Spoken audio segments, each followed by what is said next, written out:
السلام عليكم ورحمة الله وبركاته. إلى إخوتي وأحبتي وكل من يشاهدوني، كل عام وأنتم بألف خير،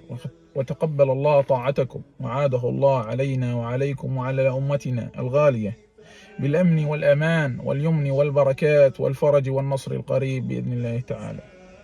منذ عدة أعوام يمر علينا العيد في سوريا وعلى إخواننا في غزة،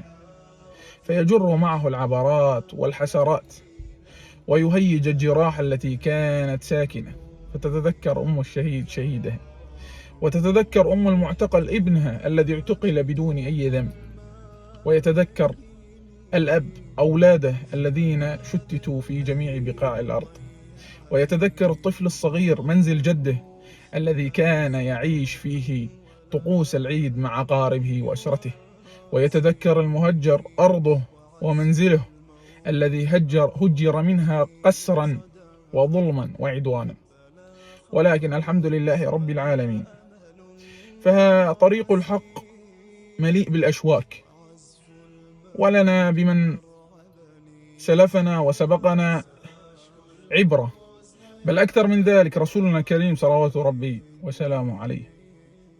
قبل البعثة كانوا يسمونه الصادق الأمين، وبعد أن جاءهم بالحق قالوا عنه كذاب ومجنون وساحر، وأخرجوه من أرضه وطعنوا في عرضه وآذوه وقاتلوه وما ضره ذلك فداه أبي وأمه.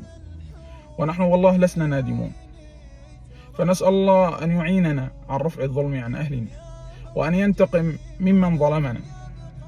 وأن يوحد كلمة المسلمين ويجمع شملهم، وأن يؤلف بين قلوبهم، إنه على ذلك لقدير، والحمد لله رب العالمين.